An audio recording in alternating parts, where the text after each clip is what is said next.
그래서 이제 이어서 이제 폴레트의 조직 심리 연구라는 걸 할 거예요. 조직 심리 연구라는 게 있는데 요거는 그 제가 이제 계속 말씀을 드리고 있었지만 신고전 이론 있잖아요.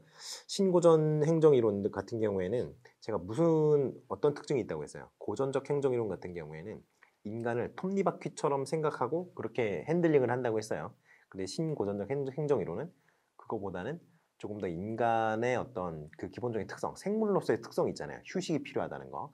그리고 이제 어떤 그 자기 만족이라는 거가 단지 그게 금전적으로만 해결되지 않는다는 거. 그리고 사실 이때는 돈도 많이 안 줬죠. 고전적 행정 이론이 유행하고 있을 시절에는. 그러니까 그 옛날에 그 스트라이크들 막 나고 뭐 공장 물건 때려 부수고 난리가 났었잖아요. 미국 같은 데서도. 그렇기 때문에 그런 것들이 이제 학자들이 보게 되잖아요. 그런 사회 현상 같은 거를.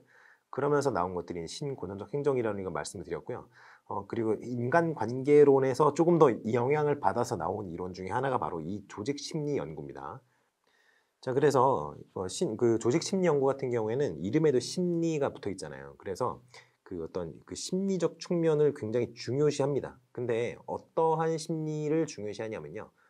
사람이 조직 내부에 속해 있을 때 그 조직의 구성원으로서의 어떤 심리, 조직에 속해 있는 사람으로서의 어떤 심리를 좀 중요시하게 여겨요.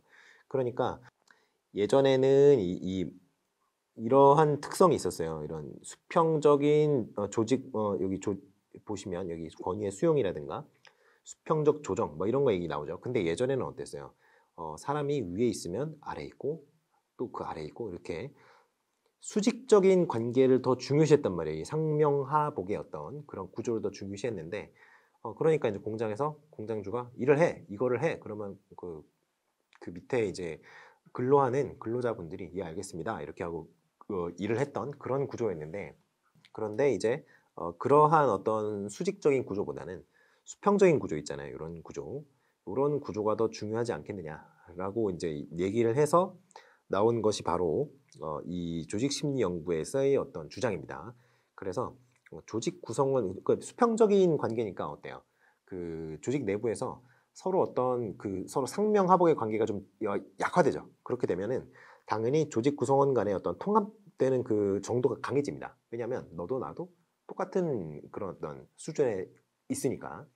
그리고 역동적인 행정 과정의 필요성 뭐 이런 걸 역설했다 이런 얘기를 할 수 있죠.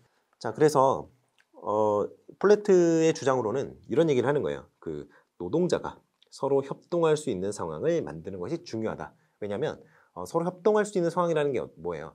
협동이라는 거는 서로 어떤 그 명령 관계에 있지 않은 사람끼리 어떤 목적을 달성하기 위해서 힘을 모으는 게 협동이잖아요. 그러니까 기본적으로 수평적인 어떤 관계를 전제를 하고 있다는 거죠. 그러한 측면에서 바라보시면 될 것 같습니다. 자, 그리고 호손 실험 나왔네요. 호손 실험. 자, 이게 정말 대단한 삽질이었는데요. 이 호손 실험이라는 게 호손 실험의 어떤 그 심리학적인 의미는 전혀 없습니다. 일도 없고요. 일도 없고 심리학적 의미는 일도 없고요. 정말 일도 없습니다. 아무것도 없어요. 그런데 다만 이 실험으로 인해서 나왔던 어떤 그 실험의 결과가 여러 군데 여러 다른 학자들의 어떤 인사이트를 자극하는 그런 기폭제는 되었죠. 근데 이 실험 자체만을 봤을 때는 의미는 없다. 왜냐? 자, 아까도 말했잖아요. 이게 어떻게 됐다고요? 변인 통제가 전혀 안 됐다 그랬죠. 그래서 심리학적 의미는 전혀 없으나 이 실험의 결과로 인해서 다른 학자들의 어떤 인사이트를 자극하는 그런 촉진대 역할은 할 수 있었고요. 두 번째가 호손 효과라는 관찰자 효과라고도 하는데요. 그러니까 누가 관찰하고 있을 때 아웃풋이 올라간다, 수행 능력이 올라간다라는 거를 올라가는 효과가 있다라는 그 심리적인 효과의 이름을 만들 때 그 이름의 재료가 되어줬다. 이 호손이라는 단어가. 그런데 이게 그 호손 효과 있잖아요. 관찰자 효과. 이게 정말 재밌는 게 뭐냐면요. 바퀴벌레 같은 곤충들에게서도 그 효과가 일어납니다. 굉장히 신기하죠. 이런 논문들이 있어요. 그래서 아주 신기한 그런 결과인데요. 아무튼 관찰자가 있을 때 누가 관찰하고 있음을 자기가 인지를 한다면 그 어떤 수행, 퍼포먼스가 일반적인 수준에서 더 증가할 수도 있고요. 더 떨어지는 경우도 있습니다. 사람의 특성에 따라서. 그래서 그러한 어떤 특성이 있다. 그러한 뭐 그런 영향력이 있다. 이런 거 정도는 이제 여러분이 생각하시면 될 것 같아요. 그래서 여러 가지를 해요. 조명 실험도 하고요. 제가 말했죠. 그 뭐 공장에 와서 하버드대 교수님들이 공장에 와서 불빛을 막 밝게 했다가 어둡게 했다가 전화 계전기 주립 실험 막 이게 뭐냐면요. 그 돈을 얼마나 주냐 이거를 가지고 실험을 한 거예요. 임금 올리고 막 낮추고 뭐 이런 거를 실험하는 거죠. 그래서 요런 요 두 가지는 이제 여성 근로자를 대상으로 실험을 했고요. 그 뒤에 두 가지 면접 실험이나 건반 배선 조립 관찰 실험 이런 것들은 남성 근로자를 대상으로 실시를 했어요. 근데 면접 실험 같은 거 봐요. 그럼 연구자들이 와서 면접을 막 볼 거 아니에요. 이것저것 꼬치꼬치 캐묻는단 말이죠. 그리고 건반 배선 조립 관찰 실험 이게 뭐냐면 그 일하는 같은 팀 있잖아요. 그 일하는 팀을 막 여기로 옮겼다가 저기로 옮겼다가 막 그런 걸 하는 거예요. 그래서 이제 그러한 것들을 해보니까 그 결과가 어떻게 나왔어요. 그러니까 사실 돈이 굉장히 최고라고 생각을 했는데 돈이 최고가 아니더라. 어떤 거가 의미가 있느냐 그러면 그래서 나온 것들이 어떤 그 조직 내부에서의 이제 사회적 관계, 인간관계 이런 것들이 뭐 중요하게 작용하기도 한다. 이런 결과가 나왔는데 문제가 뭐냐면 공장장이었던 사람이 실험에 참가를 했어요. 그리고 이미 이 돈을 많이 안 주려고 임금을 많이 안 주기 위해서 돈이 전부가 아니다. 굉장히 인간적인 얘기처럼 들리죠. 하지만 여러분이 직장에 가서 일을 하는 이유가 뭐예요? 물론 자기 만족 이런 것도 있을 수 있겠지만 기본적으로는 내가 먹고 살아가기 위한 내가 풍족한 삶을 누리기 위한 금전적인 어떤 파운드리를 쌓기 위해서 여러분이 일을 하는 거 아니에요? 그렇기 때문에 일을 하는 건데 그걸 안 주려고 많이 안 주려고 이런 결과를 미리 상정해 놓고 거기에 끼워 맞췄거든요. 실험 결과를. 그러니까 비판을 받게 되는 거죠. 자, 그래서 이제 의의와 한계가 나오는데요. 여기까지가 의의고요. 여기부터가 한계입니다. 그래서 의의가 이런 게 있어요. 인간적 요소에 초점을 두고 뭐 체계적으로 민간 행태를 분석했다. 그리고 인간관계로의 성립 근거가 되었다. 그리고 개인의 가치관, 신념, 감정적 요인 이것도 중요하더라. 이런 것이 이제 의의가 되겠고요.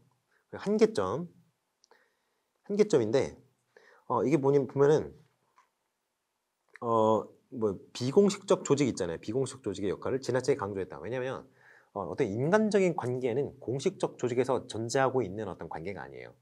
비공식적 조직 있잖아요. 여러분들이 학교에 가면은 같은 여러분이 이제 뭐 국어 선생님이고 수학 선생님이고 영어 선생님이고 그렇다고 쳐요. 그러면 국어 과가 있고요. 영어 과가 있고 수학 과가 있고 이렇게 교과별로 과가 있습니다. 그 과 내에서의 어떤 그 관계는 옆에 앉아 있는 분과의 관계는 그냥 공식적인 관계예요. 무슨 선생님, 무슨 쌤 이렇게 서로 부르게 되죠. 얼마나 이 정 떨어지는 그렇죠. 서로 인간미라고는 전혀 느껴지지 않는 공식적인 호칭을 사용을 하고 있죠. 그런데 그게 아니라 사석에서 선후배가 만약에 같은 학교인데 같은 과 선배예요. 만약에 옆에 앉아 있는 선생님이 그러면 공식적인 자리에서는 무슨 선생님, 무슨 선생님 이렇게 얘기를 하다가도 원래 만약에 친하게 지냈던 뭐 언니나 오빠 아니면 뭐 누나나 뭐 형이라고 칩시다. 그 옆에 앉아 있는 선생님이 그러면 사석에서는 어떻게 보여? 아, 형, 아, 누나 이렇게 될 거 아니에요? 아, 언니, 오빠 이렇게 될 거 아니에요? 그러면 이게 그 둘의 관계는 어떤 비공식적인 어떤 관계가 되겠죠. 비공식적 조직의 관계가 될 수 있겠죠. 뭐 학교 내 동아리 같은 거 있을 수 있었잖아요.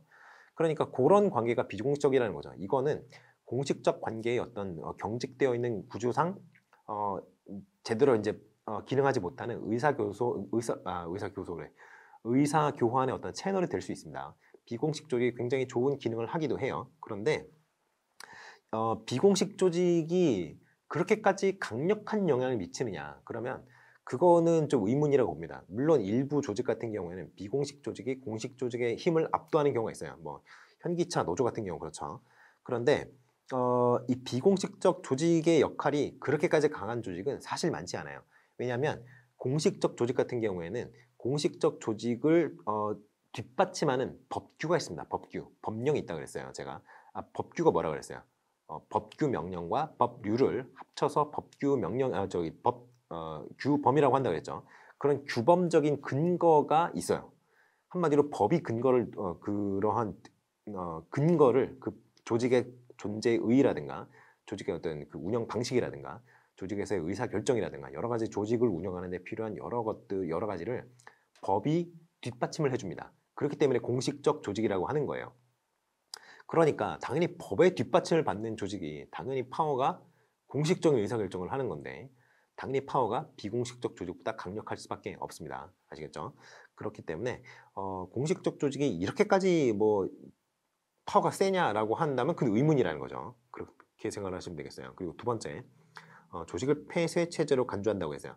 자, 폐쇄 체제와 개방 체제는 뒤에 이제 또 다시 얘기를 해드리겠지만 그 뒤에 항목이 나옵니다. 그래서 간단하게 얘기하면 폐쇄 체제 같은 경우에는 그 조직 내부 요게 바운더리예요. 조직의 바운더리. 요 안에서만 모든 게 해결이 됩니다.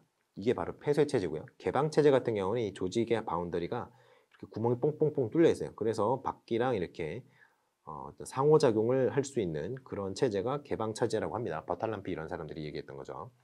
자, 그래서 폐쇄 체제로 간주하다 보니까 조직과 조직을 둘러싸고 있는 그 주변의 환경들 있잖아요. 그런 것들이 상호작용을 분명히 할 수밖에 없는데 이런 것들에 대해서는 뭐 연구를 하지 않았다. 그런 한계가 있는 거죠. 그리고 이건 아까도 제가 얘기했던 거 답을 끼워 맞췄다. 그런 거가 있고요. 그리고 이제 하부 근로자만 얘기를 하다 보니까 자일 말단 근로자들요. 중간 관리자 이런 거 있잖아요. 중간 관리자들의 어떤 분석은 좀 부족해서 그러한 한계가 있다. 이런 얘기를 할 수 있어요. 자, 그래서 요런 거를 좀 생각을 해봐야 될 것 같은데요. 이 인간관계론이 그러면 교육조직, 교육행정조직에서는 어떠한 의미가 있겠느냐라고 얘기를 했을 때 출제가 될 수 있는 부분은 이런 것들이죠. 그 교육과 인간관계론이 어떠한 교점이 있겠는가, 어떠한 교차점이 있겠는가, 이런 것에서 좀 여러분들이 좀 신경을 써야 될 부분들이 나온다는 거죠. 자, 여기 보시면 사기를 증대시켜야 됩니다. 이게 교육행정가가 교장 선생님, 교감 선생님만 있는 게 아니에요. 교육청에 계시는 중앙 공무원분들도 계시죠. 교육 공무원들 계시잖아요. 뭐 5급 되셔가지고 이제 4급, 3급 이렇게 올라가시는 그런 분들이 이제 교직원의 사기를 증대시키기 위한 여러 정책을 펴야 된다는 게 이제 가장 큰 골자가 되겠고요. 두 번째가 인화 촉진입니다. 인화 촉진. 사람을 만들어야 된다는 거예요. 인화 촉진이라는 게 별다른 게 아닙니다. 인간적인 어떤 관계를 수립해야 된다라고 보시면 돼요. 그러한 측면의 얘기라고 보시면 됩니다. 자, 세 번째는 이제 뭐 여러 개 나오는데요. 봉사활동 뭐 이런 얘기 나오기가 중요한 게 아니고요. 그리고 교육행정조직의 의사결정 과정이 일단은 상명하복이 아니죠. 이게 왜 그래요? 폭넓은 참여를 통해 이루어져야 된다라고 하는데 왜 그래요? 왜냐하면 선생님들 한 분 한 분이 다 전문가적인 특성이 있기 때문에 그래요. 그냥 우리가 흔히 얘기하는 전문직은 아니겠지만 교육이라는 굉장히 사람을 상대하는 굉장히 어렵고 복잡하고 그리고 이제 명확한 답이 없는 그러한 작업에 대 있어서 전문 인력이기 때문에 전문가라고 할 수 있는 거고요. 그러한 전문가들끼리의 관계이기 때문에 상명하부의 관계가 쉽게 성립한다고 보기 어렵습니다. 그렇기 때문에 각각의 전문성을 가지고 있는 여러 개별 선생님들의 참여로 인해서 어떤 그 행정 조직의 의사결정이라든가 이런 것들이 이루어져야 되지 않겠는가 이런 측면에서 얘기를 하는 거고요. 그리고 네 번째가 행정적 권위가 집단에 의해서 주어져야 한다. 이게 뭐예요? 집단에 의해서 주어진다. 좀 표현이 어려운데요.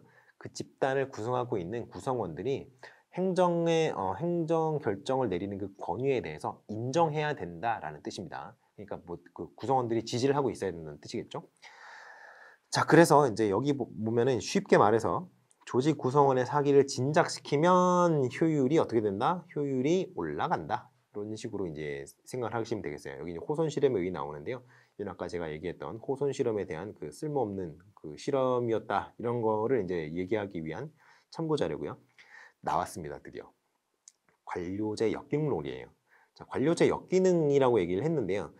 제가 아까 베버의 관료제가 뭐라 그랬어요? 아이디얼 폼이라고 그랬죠. 아이디얼 폼이라고 그랬어요. 한마디로 그게 실제로 우리 지구상에 존재하는 조직이냐 존재하지 않는 조직이냐의 여부는 중요하지 않습니다. 그냥 대규모로 어떠한 업무를 처리하기 위한 대규모 조직이 있다고 가정을 했을 때 그 대규모 조직이 어떻게 조직이 되고 어떻게 운영이 되어야 더 효율적으로 효과적으로 그 업무를 처리할 수 있겠는가에 대한 사고 실험의 결과가 바로 관료제라고 얘기를 했어요. 한마디로 이렇게 하면 좀 더 조직이 효율적으로 굴러가지 않을까 하는 그 베버의 어떤 뇌피셜 같은 거라고 했죠. 물론 뇌피셜 수준의 어떤 저열한 얘기는 아닙니다만 굉장히 그 사고의 실험을 통해서 나온 순수한 어떤 사고의 결과물이라는 거죠. 그러니까 그 베버가 얘기했던 관료제는 일부는 현실적으로도 나와요. 그런데 항상 그렇지는 않다는 거죠. 예를 들어서 제가 아까 얘기를 했죠. 이렇게 부서 간 분리가 배버의 관료제에서는 이렇게 명확하게 부서 간 분리가 되어 있다고 했어요. 그런데 제가 뭐라 그랬어요? 실제 관료제 형태의 어떤 조직들은 어떻게 되어 있다고요? 이렇게 겹친다 그랬죠. 왜 겹친다 그랬어요? 이게 바로 redundancy, 가외성이라는 것 때문에 그렇다고 했잖아요. 어느 한 조직이 마비됐을 때 이 조직이 담당하는 모든 기능이 마비되지 않아야 되니까 이렇게 기능을 여기저기로 동일한 기능을 여기저기로 분산시켜 놓은 겁니다. 그러한 이유에서 어, 조직이 맡고 있는 업무가 이렇게 겹치는 거예요. 이게 딱 분리되어 있는 게 아니라 겹치는 거죠. 자, 그렇기 때문에 현실적인 어떤 관료제의 형태와 베버가 얘기했던 관료제의 형태는 좀 다를 수 있어요. 그러한 점을 다시 한번 생각을 해 보시고요. 자, 그리고 조금 지우고 얘기를 해볼게요. 자, 그래서 여기서 얘기하는 관료제 역기능론 같은 경우에는요, 베버가 얘기했던 관료제에 대한 역기능론이 아닙니다. 아시겠죠? 베버가 얘기한 아이디얼 폼, 이상적인 형태의 어떤 사고 실험을 통해서 도출된 효율적, 효과적인 그 조직으로서의 형태의 관료제에 대한 그 역기능이 아니고요. 현실적인 형태의 관료제 조직이 어떠한 역기능을 나타내겠느냐라는 거에 대한 어떤 역기능론이라고 하시면 이해를 하시면 되겠어요. 한마디로 이거는 실제는 어떠냐? 실제는 시궁창 뭐 이런 얘기죠. 현실은 시궁창 이런 건데 그러한 측면의 얘기라고 생각하시면 되겠어요. 아시겠죠? 자, 보시죠. 자, 머튼이 얘기한 동조 과잉 그리고 목표 대치가 있습니다. 동조 과잉이라는 건 뭐냐면요. 여러 가지가 있는데 일단 처음부터 보시면 관료제의 역기능으로 크게 세 가지를 지적을 해요. 하나가 목표 전치 현상이 목표 대치라고도 하는데요. 목표 전치라고도 합니다. 목표 전치 현상이라고도 해요. 이게 뭐예요? 사실 목표가 이렇게 있으면 그리고 수단이 이렇게 있을 거 아니에요? 목표가 이렇게 있고요. 수단이 있을 거 아니에요. 그러면 이 수단은 뭘 위한 거예요? 목표를 달성하기 위한 거잖아요. 그런데 이거를 하도 많이 쓰다 보니까 실제 목표 달성에는 점점 관심이 떨어지고 이거에만 집착하는 거예요. 여러분 이거 어디서 보실 수 있나요? 그렇죠. 옛날에 키케로주의에서 나오잖아요. 키케로주의가 왜 나왔어요? 원래는 라틴어에 대한 공부를 왜 했어요? 고대 그리스와 로마. 사실 그리스는 이제 그리스 히라버니까 그거는 좀 관련이 없지만 고대 로마에서 저술된 그 어떤 책들을 읽고 해석하고 그 고대의 어떤 선인들의 그런 지혜를 받아들이기 위해서 라틴어를 공부를 했었죠. 중세 유럽 사람들이. 중세지. 그래서 그 사람들이 공부를 했는데 라틴어를 그 공부를 했던 이유가 로마 시대에 쓰여졌던 원서들, 로마 원서들 그걸 보기 위해서 공부를 했는데 시간이 지나고 하다 보니까 키케로 또는 시세로라고도 하는데요. 이 키케로가 쓴 문장이 명문이더라 이거죠.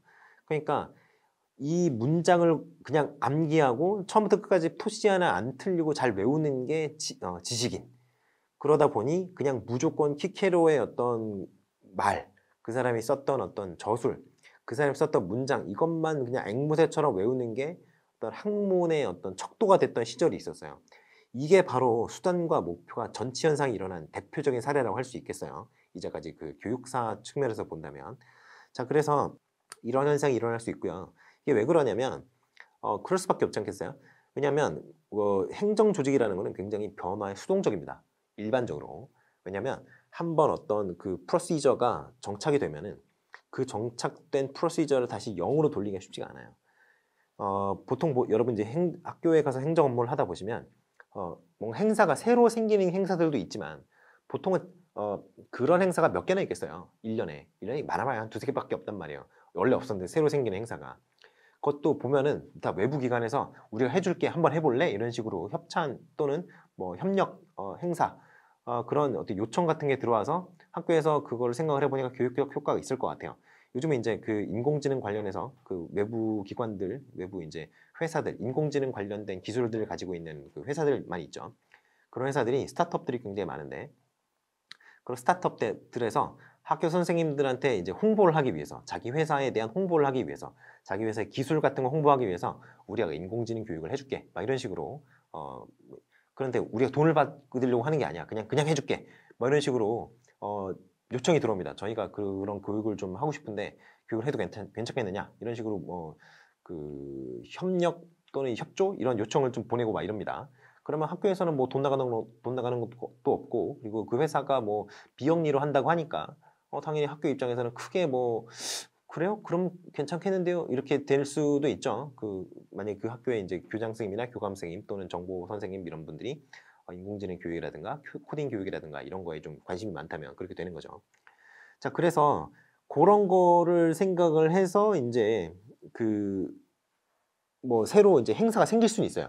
그런데 일반적으로는 어때요? 쭉 옛날에 봤던 거. 옛날에 봤던 것도 아니죠. 작년에 했던 거. 그냥 쭉 복사죠. 한 해에 학교에서 고등학교 같은 경우에 학교에서 한 해에 행사를 한 200개 정도씩 이상씩 합니다. 어떤 학교들 같은 경우에는. 다 무슨 대회, 무슨 대회. 요즘에는 또 상 챙겨줘야 되잖아요. 수시에 어떤 수시 뭐 서류 써야 되니까. 그러니까 교내 대회 뭐 이런 거 상을 많이 써야 되니까 학교에서 교내 뭐 경시대회 이런 거 굉장히 많이 열죠. 그러니까 그런 경시대회를 많이 여는데 그 경시대회 같은 경우는 어떻게 해요? 옛날 거 그냥 복사해서 와서 연도만 바꿔낸단 말이에요. 뭐 주최자 뭐 그러면 무슨 고등학교 이건 다 똑같을 거 아니에요. 그 고등학교 이름이 바뀌지 않는 한. 그리고 이제 뭐 결제자 그러면 교장 선생님이 작년에는 다른 선생님이었는데 올해는 교장 선생님이 바뀌었어요. 그럼 선생님 이름만 좀 바꿔놓고. 그런 거 아니겠어요? 다 그렇게 한단 말이에요. 그러니까 일반 행정 조직이 하는 행사 같은 것들, 여러 가지 그 행정 업무 같은 거는 거의 매년 대동소이합니다. 그렇기 때문에 이 어떤 그 고착화된 패턴들이 있는 거예요. 그렇다 보면 이 고착화된 패턴을 지키는 게 지상 과제가 될 수가 있어요. 사람에 따라서는. 그런 경우에 바로 수단과 목표 간의 대치 현상이 일어난다는 거예요. 이 얘기를 하려고 제가 이렇게 돌아왔는데 아무튼 학교 같은 경우에도 당연히 행정 조직이다 보니까 그럴 수밖에 없다. 이런 얘기를 할 수 있는 거고요. 두 번째가 고객과의 갈등인데요. 고객과의 갈등은 뭐 여러 가지가 있죠. 일단은 행정 조직 같은 경우에 이 관료제 조직 같은 경우에 그 부서에서 그 일만 계속 하잖아요. 그러면 그 업무의 전문가가 됩니다. 자격증이 따로 있는 게 아니더라도 그 업무에서는 전문가가 될 수밖에 없어요. 왜냐하면 그 사람은 그 일만 하니까요. 그런데 고객이라고 하면 이제 그 조직 외부의 사람일 거 아니에요.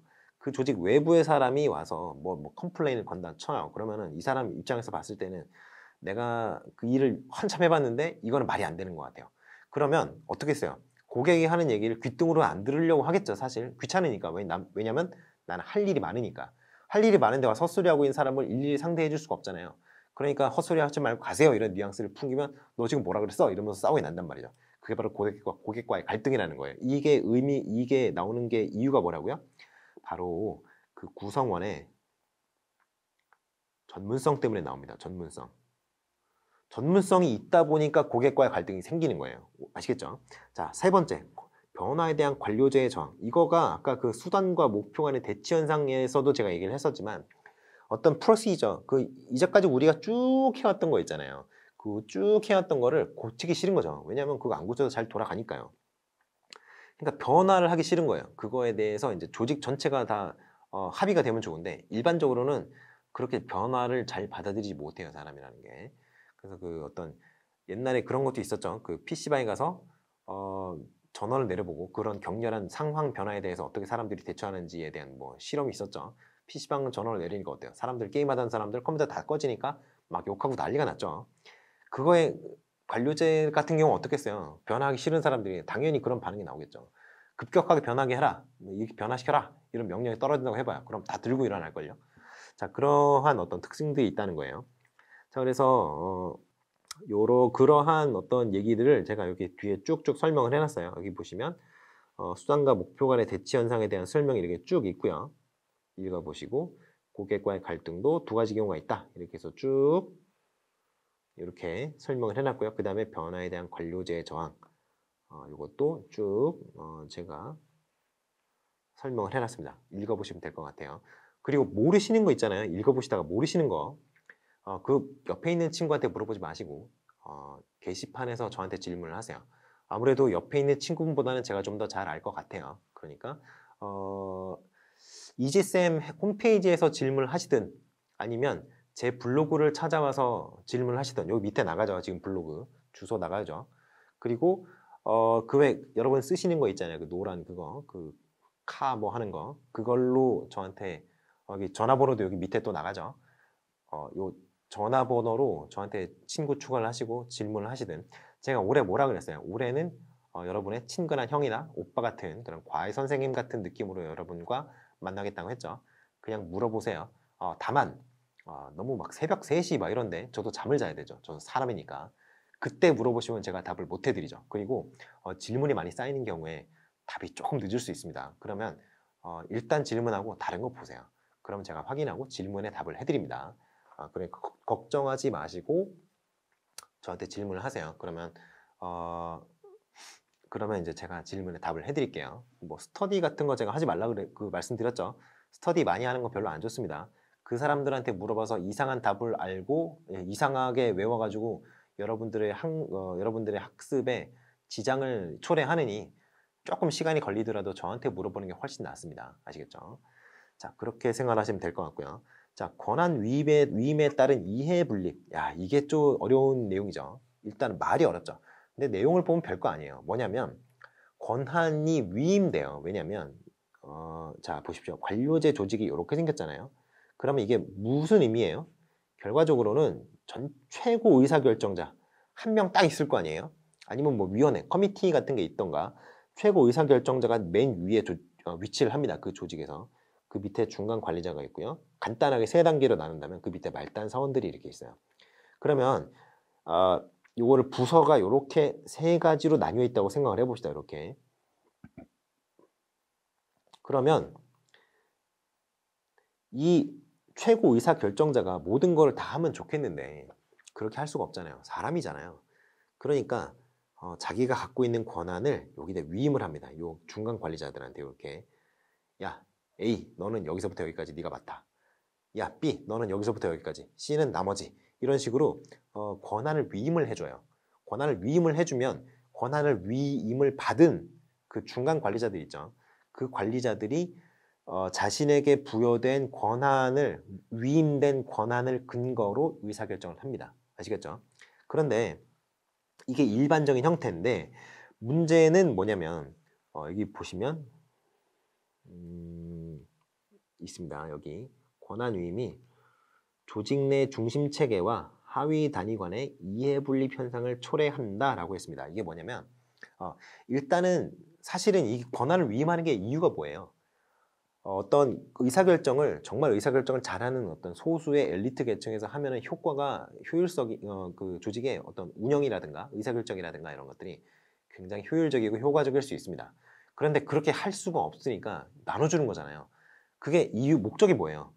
조직 전체가 잘 되자고 이렇게 나눠주는 거 아니에요. 내가 다 할 수 없으니 내가 봤을 때 이 사람이 좀 능력이 있는 것 같으니 내가 다는 못 주겠고 일부만 나눠줘서 이 사람의 능력의 범위 내에서 할 수 있는 걸 맡기자라는 측면이에요. 사실 그렇잖아요.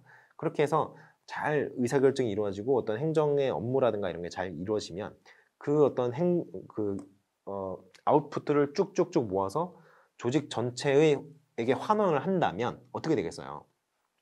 조직이 굉장히 효율적인 어떤 생산물을 만들어낼 수 있지 않겠어요? 그게 일반적인 생각이죠. 그런데 이게 권한을 위임을 해놨더니 자기가 맡은 분야 있잖아요. 아까 제가 말했죠. A, 야, 너는 여기서부터 여기까지 해. B, 너는 여기서부터 여기까지. C, 넌 나머지 다. 이런 식으로 나눠놨더니 자기 업무에만 신경 쓰고 옆에 협조 같은 거 안 하려고 한단 말이죠. 왜냐하면 이게 사실 그 조직 내부에서 경쟁이라는 게 있잖아요. 자, 이렇게 업무를 나눠놨더니 내가 업무를 나눠놨다는 거는 이 사람들이 이 중간 관리자들이 어느 정도 동일한 계층에 있다는 얘기 아니겠어요? 그러니까 서로 막 경쟁하고 아웃풋을 누가 성과를 많이 내느냐에 대해 경쟁하고 이러다 보니까 이렇게 자기 조직과 내 새끼 뭐 우리 조직 사람들만 감싸고 내가 맡은 임무만 잘하는 것만 생각을 하고 이러다 보니까 당연히 이제 그 다른 부서와의 어떤 이해관계가 알력이라든가 이해관계가 생길 수밖에 없겠죠. 왜냐하면 이해관계가 왜 생기냐면 그 조직이 갖고 있는 자원이 한정적이기 때문이에요. 일반적으로 우리가 예산이 이렇게 막 무한되면 좋겠는데 물론 무한대도 막 좋은 건 아닙니다만 왜냐면 그 인플레이션이 너무 강해지기 때문에 무한대가 좋은 건 아니에요. 하지만 개인으로 봐서는 뭐 내가 뭐 10억, 100억 이렇게 있으면 좋죠. 근데 뭐 일단 조직은 개인이 갖고 있는 어떤 금전보다는 조직이 갖고 있는 금전이 훨씬 크기 때문에 그럼에도 불구하고 조직이 하고 싶은 일은 되게 많죠. 그러면 한정된 자원, scarce resources라고 얘기를 하는데 그런 자원을 가지고 쪼개가지고 요 사업에는 요만큼, 요 사업에는 요만큼, 요 사업에는 요만큼 갖다 써야 돼요. 그런데 내가 하고 싶은 일을 내가 성과를 잘 내려면 다른 조직에 있는 할양된 그 다른 조직에게 허용이 된 그 자원들을 내가 뺏어와야 내가 돈이 더 있어야 내가 더 사람이 있어야 내가 맡은 업무를 더 잘할 수 있을 거 아니에요. 그러니까 서로 이해관계가 상충을 합니다. 중간 관리자들끼리 위임을 받은 사람들끼리. 그래서 이제 그러한 어떤 여러 가지 문제가 있다는 거죠. 자, 그래서 이제 전문화된 훈련에 촉진된다. 이게 방금 전에 제가 얘기했던 그 내용이고요. 방금 전이라고 해야 되나요? 좀 전에 얘기했던 그 내용이고요. 자, 그리고 굴들어가 얘기했던 최소한의 수용 가능한 행태 뭐 이런 것들도 있습니다. 자, 이게 뭐냐면요. 자, 여기 쭉 보시죠. 수용 불가능한 행태를 규정함으로써 최소한의 수용 가능한 행태를 초래한다 이렇게 나와 있잖아요. 자, 이게 말이 조금 어렵죠. 이게 뭐냐면요. 내가 일을 하고 싶지 않은 거예요. 일을 하고 싶지 않아. 그러니까 이건 안 돼요. 이건 안 돼요. 이건 안 돼요. 나머지만 해드릴게요. 이렇게 딱 해놓은 거예요. 이게 여러분들 그 폭탄 돌리기 아시죠? 내가 뭐 일이 생겨서 어느 부서에 전화를 했더니 그거는 저희 부서 소관이 아니고 이쪽으로 전화를 하세요. 돌려드릴게요. 이쪽에 전화를 했더니 그건 저희 부서가 아니고 아까 그 부서가 하는 거예요. 그럼 서로 막 폭탄을 돌리는 거죠. 일하기 싫으니까요. 그래서 이런 것들이 이제 문제가 된다는 겁니다. 그래서 그러한 측면에서 이제 최소한의 수용 가능한 행태, 그러니까 내가 수용할 수 있는 업무의 그 범위를 최소한도로 만들려고 노력한다는 거예요. 그러한 의미에서의 어떤 역기능이 또 있다고 생각을 할 수 있죠. 자, 관료제 병리가 나왔는데요. 이게 조금 더 중요할 것 같아요. 대표적인 걸로 얘기를 한다면 관료제 병리 여러 가지가 나와 있는데요. 자, 보시죠. 이런 것도 있어요. 상관이 여기 이쪽에 나오네요. 일단 상관이 나이가 더 많은 경우가 많죠. 왜냐하면 관료제 같은 경우에는 연공 서열을 중시한다고 했잖아요. 상관이 되려면 그 업계에서 그 부서에서 경력이 좀 많아야 됩니다. 그래야 상관이 될 거 아니에요. 그런데 우리 흔히 그런 표현 들어보신 적 있으세요?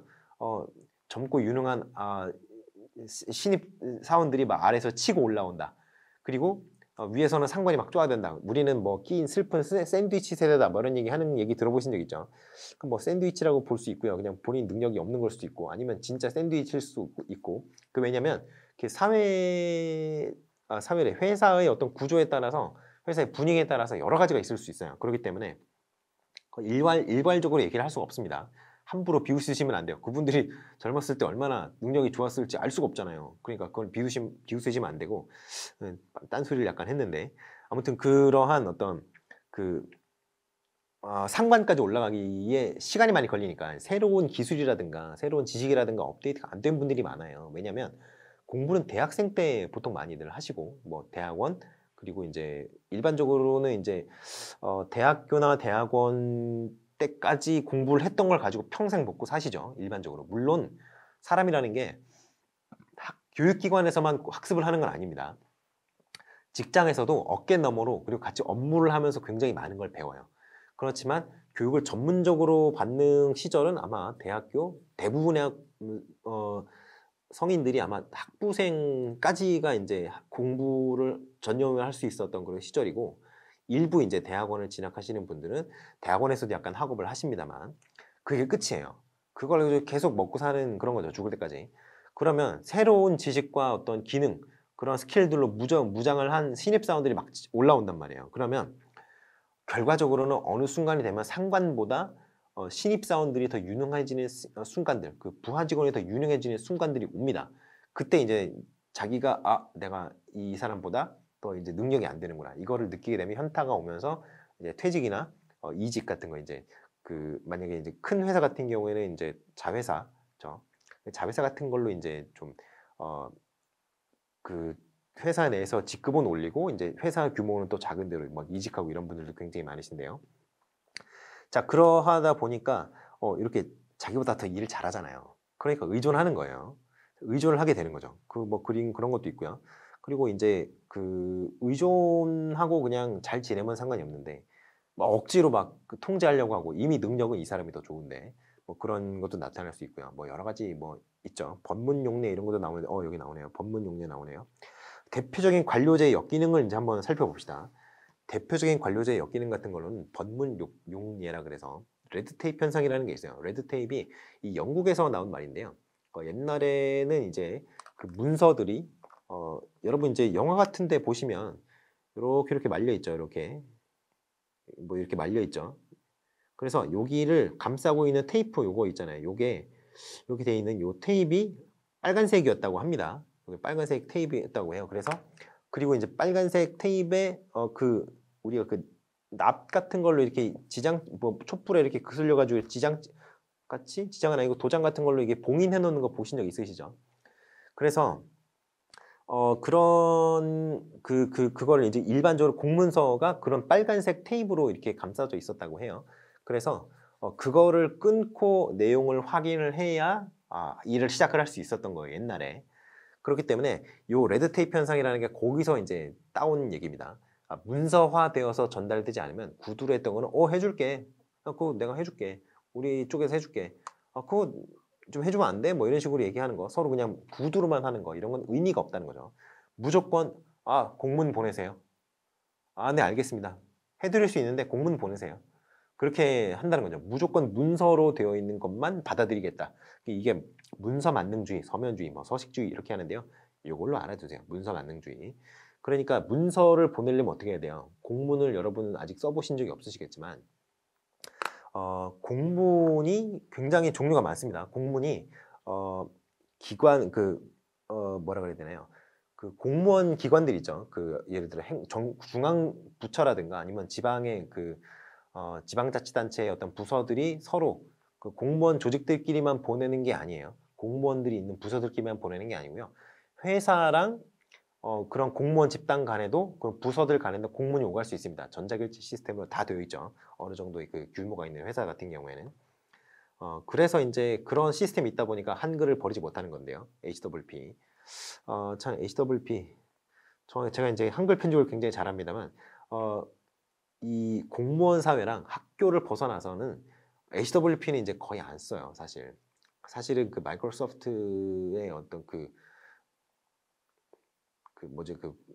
오피스 툴들을 훨씬 많이 사용을 하죠.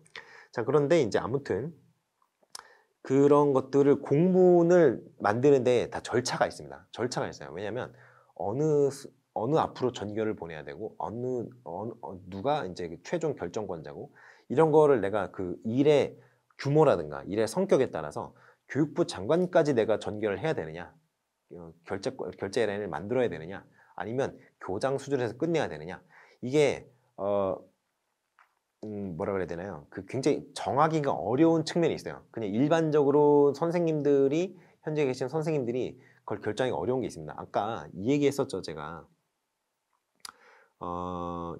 규칙에 대한 동조과인과 목표에 대치할 때 그런 얘기 했었죠.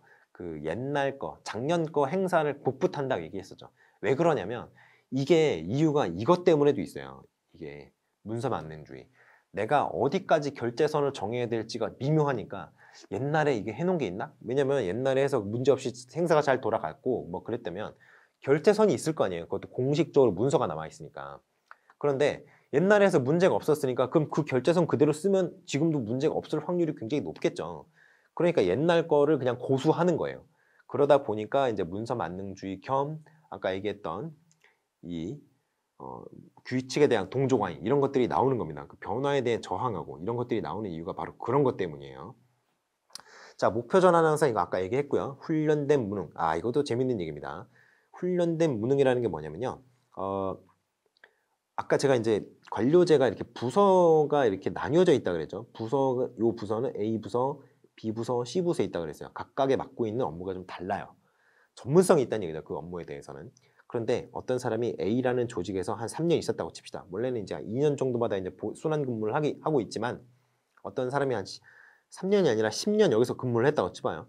A 업무에 대해서는 누구보다도 전문가죠. 10년이나 그 일을 했는데요. 그렇잖아요. 그런데 이 사람이 여기로 간다고 쳐봐요. 만약에.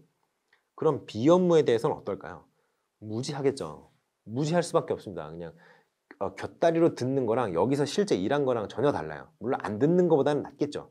근데 안 들은 것만도 못할 수도 있어요. 왜냐하면 들었는데 잘못 들어가지고 오해하고 있으면 업무 처리를 이상하게 할 수 있잖아요. 아예 아무것도 모르는 그 타블라 라사 상태의 어떤 신입 직원이 더 나올 수 있습니다. 왜냐하면 이 사람은 경력이 이미 10년이 넘었는데 그 10년이 되는 그 오랜 기간 동안 다른 업무에 대해서 이상하게 오해를 하고 이상한 개념 형성이 되어 있으면 오히려 그냥 가르치는 대로 쏙쏙 받아들여서 배우고 업무를 하는 신입 직원도 못할 수 있다니까요. 그래서 훈련이 되어 있기는 하나 다른 업무에 대해서는 무능해질 수밖에 없기 때문에 훈련된 무능이라고 얘기를 하는 겁니다. 그래서 인적 자원의 전문성과 범용성 간의 충돌 이렇게 해석을 하면 된다 이런 얘기를 할 수 있죠. 자, 그럼 보수주의 뭐 이거는 변화 싫어하는 거 아까 그거고요. 할거주의 아까 얘기했죠. 이기주의입니다. 이거 아까 얘기했던 거. 요거 얘기할 때 얘기했죠. 권한의 위임 어쩌고저쩌고 하면서 얘기했죠. 딱 그거고요. 복지부동이 나토로 현상이라고도 하는데요. 이게 아까 문서주의 있죠. 요거 얘기했던 거. 법문용례 이거랑도 관련이 있습니다. 딱 지시받은 것만 하는 거. 그거이기 때문에 사실 법문용례보다도 조금 더 좀 스페시픽한 건데요. 사실 명령권이 어떤 조직에서의 명령권은 제가 만약에 9급 공무원이에요. 8급, 7급 이렇게 사실 명령이 이렇게 하달되는 게 일반적일 거 아니에요. 예를 들어 7급 공무원 어떤 분이 의사결정을 하는 그 위치에 있다고 합시다. 그런데 옆에 이 부서 A 부서예요. 근데 만약에 B 부서가 있다고 합시다. 여기 9급 공무원 한 분이 계세요. 공무원분이. 이렇게 지시를 할 수 있을까요? 얘가 웃어요. 왜냐하면 명령권이 없거든요. 그렇기 때문에 이 복지부동 왜 그 일은 내 일이 아니고 당신은 내 명령권자가 아닌데 나한테 일을 시킵니까? 이렇게 막 얘기를 해도 할 말이 없다는 거죠. 물론 그렇게 실제로 그렇게 되지는 않고 이렇게 지시를 한다고 하는데 요즘에는 옛날처럼 이렇게 막 명령적으로 지시하지 않죠. 누구누구님 이거 좀 해주실 수 있나요? 언제까지 좀 부탁드릴게요. 이런 식으로 얘기를 하지만 그럼에도 불구하고 일단은 명령을 하는 그런 게 있는 거죠. 그러면 사실 이제 내 명령권자가 얘기하는 거 외에는 듣지 않겠다. 이런 태도가 나올 수 있다는 거예요. 그게 바로 나토 현상이라고도 하고요. 나토 현상이라고 외우지 마시고요. 복지부동 현상이라고 외우세요. 요거는 그냥 여러분이 이제 나토 현상이라고 쓰면 그 채점하시는 분들이 굉장히 괴롭습니다. 아시겠죠? 이렇게 복지부동 이렇게 우리말로 쓰는 게 더 좋으니까. 제가 외국어로 외우는 게 더 나은 부분에 있어서는 제가 외국어로 외우는 게 낫다라고 말씀을 드릴게요. 하지만 일반적으로는 우리말로 외우시는 게 낫습니다. 여러분은 이제 미국에서 선생님 시험 보는 게 아니죠. 자, 그리고 뭐 이런 것들이 있는데요. 이게 여기 있어요. 사실 이쪽에 있어요. 여기 있는데 요거를 제가 뺐어요. 이게 왜 여기 이 그 당구장 표시로 이걸 뺐냐면 이거는 중요하지 않은 데다가 이게 중요하지 않은 이유가 있습니다. 이게 왜냐면 너무 예외 사항이 많아요. 그 위에 우리가 일반적으로 얘기했던 거는 일반적인 관료제 조직이라면 많이 발견되는 그런 특성들입니다. 그러한 역기능들인데 이런 것들은 사실 많이 발견되지도 않을 뿐더러 들어보면 그럴싸하지만 너무 예외가 많아요. 그러니까 이런 것들은 그냥 알아만 두시던가 아니면 굳이 공부할 필요는 없고 그냥 흥미 위주로 읽어보시면 되고요. 이거는 출제 가능성이 조금은 낮지 않나 이런 생각을 합니다. 자, 행동과학론 나왔어요. 이게 후기 인간관계론이에요. 우리가 아까 봤던 인간관계론은 초기 인간관계론 또는 전기 인간관계론이라고 하면 됩니다. 후기 인간관계론이에요. 이것도 역시 집단 내부에서의 어떤 인간적인 관계 이런 것에 대한 분석에 조금 더 초점을 맞추고 있는 건 똑같아요. 그런데 우리가 이제 계속 행정 얘기만 할 수는 없고 교육 행정 얘기를 해야 되기 때문에 중요한 부분이 이 부분이죠. 자, 교육 현장 중심, 실제적인 처방 중심. 이 행동광론이 교육 집단 내부로 투입이 되었을 때 교육 집단이 그 행동광론을 받아들여서 어떻게 변화를 했는가 이거를 우리가 좀 유심히 살펴봐야 될 필요가 있겠죠. 자, 그래서 행동광론 같은 경우에는 이런 좀 한계가 있어요. 가치나 윤리 문제는 사실 많이 안 다룹니다. 왜냐하면 일단 기본적으로 행동광론이잖아요.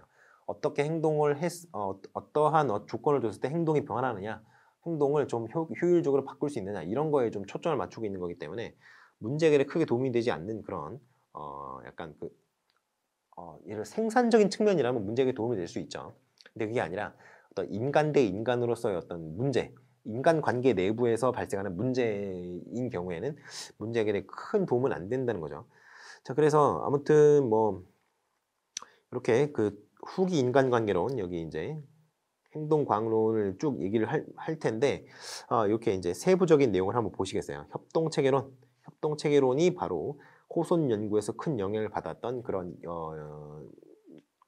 이론 중에 하나입니다. 그래서 여기 보시면 개인은 자신의 유인이 충족되면 협동할 것이고 충족되지 않는다면 협동하지 않을 것이다. 그러니까 어떻게 해야 되겠어요? 그러면 조직의 목적과 개인의 목적, 그 조직을 구성하는 개인의 목적이 어느 정도 같은 방향으로 가면 이 개인이 열심히 노력을 할 거 아닙니까? 그러니까 개인의 목적과 조직의 목적을 어떻게 잘 겹치도록 할 것인가, 이런 측면에 조금 더 신경을 쓰는 그런 이론이라고 생각하시면 되겠습니다. 그러니까 이 뭐예요? 개인이 협동하고자 하는 의지에 영향을 미치는 게 뭐예요? 비공식적 조직이잖아요. 그러니까 비공식적 조직을 이용해서 브레인워시를 하겠다, 개인을 세뇌하겠다, 이거죠. 사실은 뭐 세뇌하겠다까지는 아니지만 개인이 어떤 목표가 딱 있다고 생각을 했을 때 그 목표가 절대 변하지 않는 목표인 경우는 잘 없어요. 왜냐하면 타협할 수 있는 범위가 어느 정도 있기 때문이죠. 보통 다들 그렇지 않습니까? 예를 들어서 내가 다이어트를 할 거야. 하지만 내일부터 하겠어. 그럼 오늘이라는 어떤 협상의 여지가 있죠. 그럼 이제 치킨과 맥주를 막 먹여가지고 포기하고 이제 그 내일이 있을 때 또 내일부터 할 거야, 이렇게 만드는 그런 여러 번의 아주 인격을 볼 수 있는 그런 행위를 할 수 있는 거죠. 누구나 다 목표가 있지만 유도리라고 우리가 얘기하는 거 있잖아요. 여유가 있다는 거죠. 그 협상의 여지가 있는 그 영역이 있습니다. 그런데 조직 역시, 물론 조직은 거대하기 때문에 개인보다 협상의 여지가 많지는 않아요, 개인에 비해서는. 그러나 그 조직에서도 약간의 협상의 여지가 있는 부분들이 있죠. 그거랑 개인이 협상할 수 있는 여지가 있는 부분이 이렇게 교집합이 생긴다면 어때요? 그렇다면 조직과 개인이 한 트랙으로 갈 수가 있는 거죠. 그러한 것들이 중요하다. 근데 그런 거를 하려면 뭐 해야 돼? 형 동생 할 수 있는, 언니 동생 할 수 있는 그러한 비공식 조직이 중요하다라고 얘기하는 게 협동 체계론입니다. 아시겠죠? 자, 여기 보시죠. 조직 이렇게 어떻게 정의를 하고 있는지가 나와 있고요. 두 번째, 공식 조직의 보편적 성격과 비공식 조직의 기능을 강조한다. 그래서 양자 간의 관계를 중요시한다. 뭐 이런 얘기를 할 수 있어요. 그리고 개인의 욕구 충족도를 능률, 그리고 조직의 목적 달성도를 효과라고 해서요. 능률과 효과의 어떤 상호관계, 이런 거를 잘 밸런스를 맞춰야 된다, 이런 주장을 했다고 얘기를 하죠. 자, 공식 조직, 비공식 조직이 나오는데요. 이거는 그냥 읽어보세요. 이거 모르시면 안 됩니다. 공식 조직, 비공식 조직은 굉장히 중요해요. 여러분이 이거를 물어볼 수도 있어요. 심지어 이거를 저는 참고 자료로 뺐는데, 왜냐면 이게 몇 번 나왔거든요. 그래서 공식 조직, 그 객관식 시절에는 자주 나왔고요. 그래서 공식 조직과 비공식 조직을 제가 참고 자료로 빼기는 했습니다만, 본문에서 빼서 공식 조직과 비공식 조직을 모르시면 절대 안 됩니다. 무조건 아셔야 돼요. 자, 공식 조직을 얘기할 때 일반적인 조직이 공식 조직이라고 했죠. 공식 조직, 제가 아까 무슨 얘기를 했었죠? 법규, 그리고 법규 명령, 그리고 법률, 이러한 어떤 법적인 근거가 있는 조직이 공식 조직이라고 했어요. 비공식 조직은 뭐라고요? 그러한 근거가 없는 조직이 비공식 조직이에요. 그러니까 그거부터 시작하셔서 공식 조직의 특성이 뭐고 비공식 조직의 특성이 뭐고 아셔야 되고요. 그리고 여러분이 무조건 아셔야 되는 거. 자, 그럼 학교라는 게 공식 조직이잖아요. 학교 내에서의 비공식 조직이 뭐가 있을 수 있는가. 그리고 이런 비공식 조직이 교육이라는 어떤 행위에 대해서, 교육이라는 어떤 프로세스에 대해서 어떠한 긍정적 측면과 어떠한 부정적 측면을 줄 수 있는가, 이런 거에 대해서 좀 생각을 해보실 필요가 있겠습니다. 아시겠죠? 자, 순기능, 역기능 나오니까요. 요거가 폰트가 좀 문제가 있네요. 이거 폰트를 좀 고쳐달라고 해야겠네요. 내년에. 자, 그렇게 하면 될 것 같고요. 자, 공식 조직과 비공식 조직의 어떤 차이점을 제가 여기다 표로 실어놨어요. 그러니까 여러분들이 이거 잘 보시고 노트 정리할 때 쓰시면 될 것 같습니다. 그러면 잠깐 쉬었다 와서 2교시 마지막 시간을 해보도록 하겠습니다.